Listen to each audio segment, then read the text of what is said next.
Assalamualaikum warahmatullahi wabarakatuh. Good morning, Miss and my dear friends.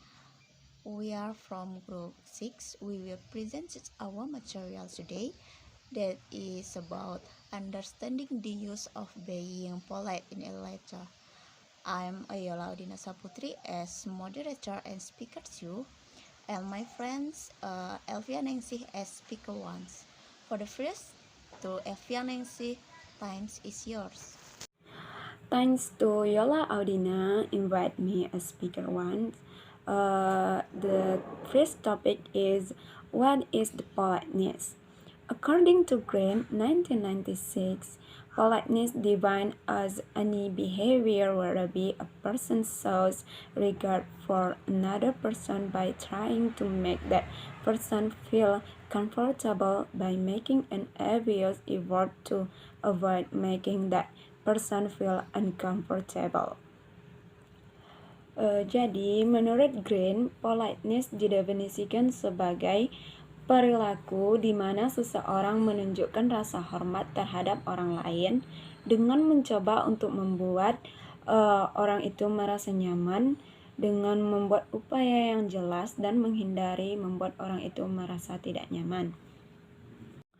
Next topic is there illustrates of sentence used in business letter which point out that a mistake has been made during a transaction.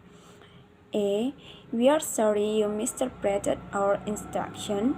B. We are sorry the instruction in our catalog were not correctly clear. Illustration E can be termed a face-threatening act as implies that the recipient of the instruction is stupid, unable to interpret the catalog correctly. Such a formulation will be avoided by a writer of a business letter. On the other hand, illustration B can be seen as a face-saving act, as the writer assumes responsibility for the error, thus avoiding to offend that other party.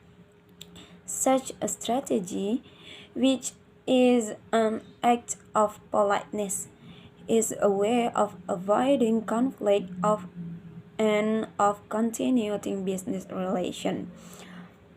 Jadi dari kedua contoh ini, contoh yang pertama itu merupakan tindakan yang harus dihindari ketika kita membuat surat bisnis karena contoh yang pertama itu merupakan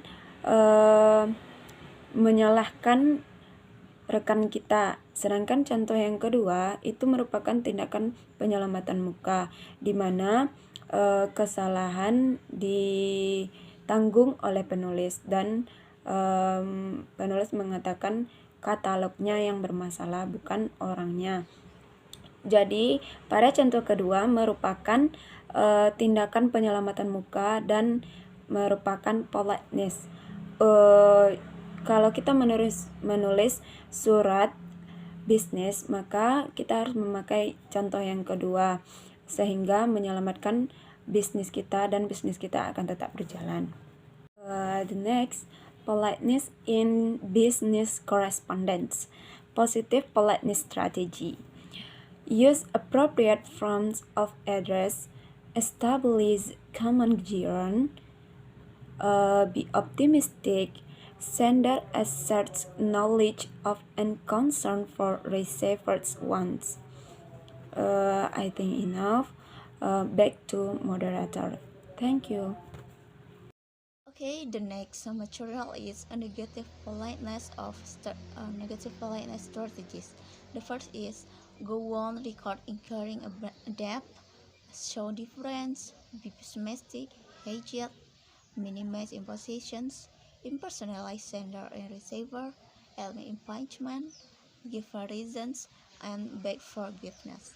That is according to Nicholson 1999.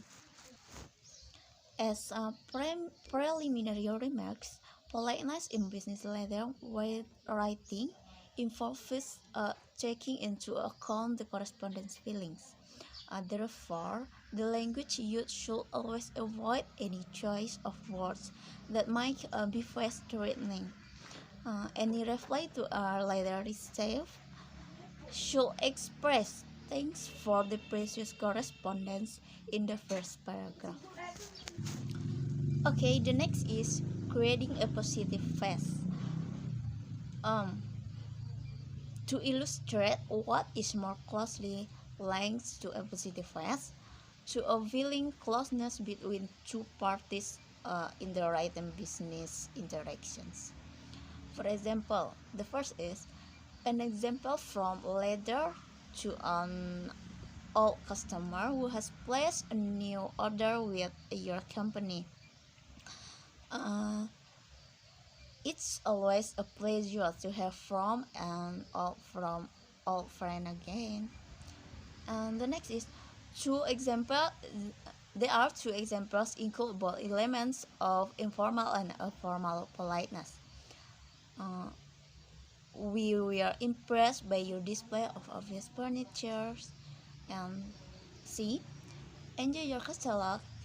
It's designed for your pleasure. Enjoy the ease of making your selection in any hands stores.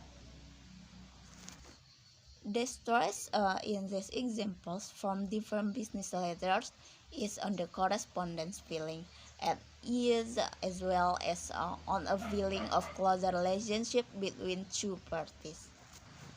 Okay, the next is writing a polite request for payment letter. Here, a few aspects to consider as you begin to write your polite request for payment letter. The first is provide a specific details. Your request letter should include either an invoice or detail outlining your worded payment request when you have not received your money yet. Sometimes people really do forget about the number of things, including a bill. Give your customer an easy out instead of verbally striking them. Okay, the next is stop providing service. Unfortunately, if a customer has failed to pay their bill over a considerable length of time, it may be a red flag they don't intend to pay at all. In such a case, in your best interest to stop providing your service until you get paid. And next, the fourth is sometimes take words better than force to get paid. Perhaps your customer is experiencing dire financial troubles and literally can't pay to you. There are a number of other life circumstances that could be holding up your payment as well, such as a medical emergency, a sudden death in the family, or a job loss. And the last is send your customer a payment request letter. When all else fails, send your customer a letter to let them know where they stand. It should include a clear deadline for requirement. For example, please contact me if you have any concern or questions. However, I'll expect a payment by the 20 if don't hear from you. Okay, that's all our presentation today. If you thank you for your attention and assalamualaikum warahmatullahi wabarakatuh.